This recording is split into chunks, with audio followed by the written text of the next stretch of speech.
আজকের আবহাওয়াটা দেখে মনে হলো গরুর মাংস রান্না করি। এরকম একটা ওয়েদারে গরুর মাংস তো হতেই পারে। চলুন আপনাদের সাথে আজকে আমার খুব সহজে গরুর মাংস রান্না করার রেসিপিটা শেয়ার করি। প্রথমেই আমি মাংসটি প্রেসার কুকারে 2টি বাসি দিয়ে সিদ্ধ করে নিয়েছি। আপনারাও চেষ্টা করবেন এভাবে মাংসটি রান্না করতে, তাহলে দেখবেন মাংসের স্বাদ হবে অন্যরকম এবং খেতেও ভালো লাগবে। প্রথমেই আমি এই সেদ্ধ মাংসটার সাথে সব ধরনের গুঁড়া মশলা মিক্স করে নিচ্ছি। একে একে সব ধরনের গুঁড়া মশলাগুলো সিদ্ধ মাংসটার সাথে সুন্দরভাবে মিশিয়ে নিতে হবে। প্রথমেই আমি মরিচের গুঁড়া দিয়েছি, এরপর হলুদের গুঁড়া এবং একে একে লবণ, জিরা গুঁড়া সব কিছুই দিয়ে দিব।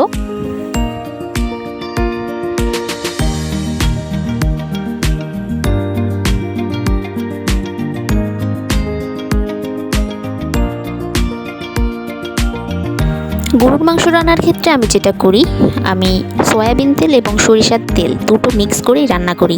এতে করে মাংসের স্বাদ অনেক ভালো হয়। আপনারাও এটা ট্রাই করে দেখতে পারেন। সরিষার তেলের যে ঝাঁজ, সেটা গরুর মাংসের ফ্লেভারটা অনেক বেশি বাড়িয়ে দেয়।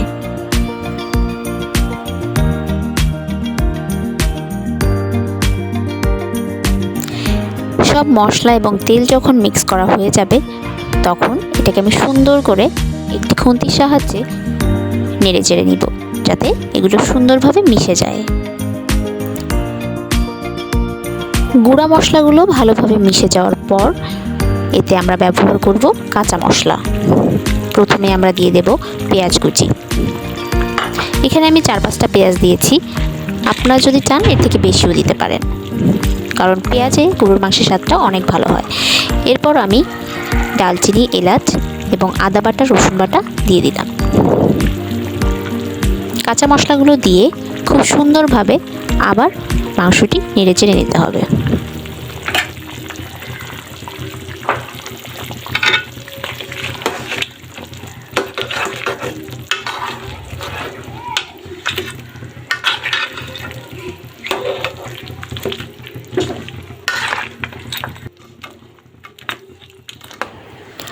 খুব ভালোভাবে খুন্তির সাহায্যে নেড়ে চেড়ে সব মশলা যখন ভালোভাবে মাংসের সাথে মিশে যাবে, তখন এটা ঢেকে দিতে হবে এবং চুলার আঁচটা একদমই মিডিয়াম আঁচে রাখতে হবে, কারণ গরুর মাংসের ক্ষেত্রে চুলার আঁচটা অনেক বেশি গুরুত্বপূর্ণ।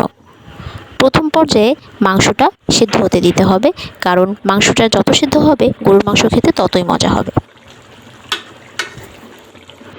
এখানে আমি মাংসের মধ্যে 2টো শুকনো মরিচও ব্যবহার করেছি। এতে করে মাংসের ফ্লেভারটা অনেক সুন্দর হবে।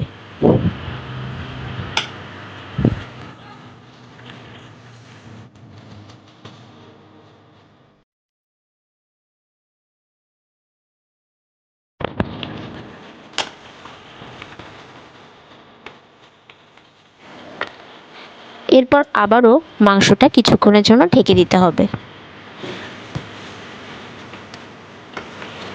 পানি যখন শুকিয়ে আসবে, তখন মাংসটা আস্তে আস্তে কষতে শুরু করবে। এই সময়টা খুবই গুরুত্বপূর্ণ। মাংস যখন কষে আসবে, তখন একটু একটু করে নাড়াতে থাকতে হবে, যাতে মশলাগুলো ভাজা ভাজা হয়ে যায়। গরুর মাংসর ক্ষেত্রে মশলা যত বেশি ভাজা ভাজা হবে, ততই খেতে ভালো লাগবে।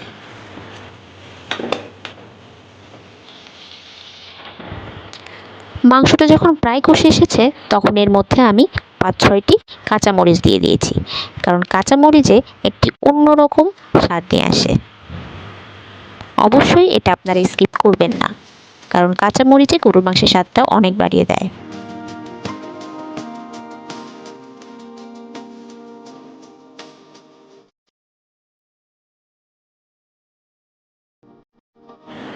মাংসটা কষাতে কষাতে একদমই যখন লাল হয়ে যাবে এবং তেলগুলো উপরে উঠে যাবে, তখন আপনি বুঝবেন যে মাংসটা একদমই কষানো শেষ।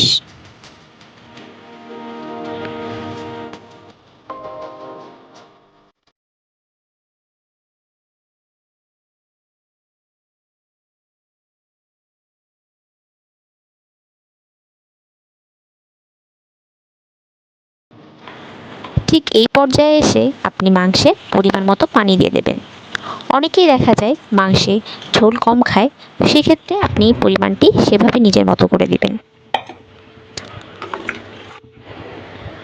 এরপর মাংসটি আমি আবার ঢেকে দিব এবং এবারই হালকা আঁচে মাংসটি হতে থাকবে। মাঝে মধ্যে আপনি ঢাকনা উঠিয়ে একটু নেড়ে দেবেন, কারণ মাংসটা নিচে লেগে যাওয়ার সম্ভাবনা থাকতে পারে। এভাবে আস্তে আস্তে জাল দিয়ে যখন আপনার মাংসটি পছন্দ মতো পর্যায়ে চলে আসবে তখন চুলাটি অফ করে দিবেন। এই যে হয়ে গেল আমাদের সুস্বাদু গরুর মাংসের রেসিপি। আশা করি সবার ভালো লেগেছে। ধন্যবাদ।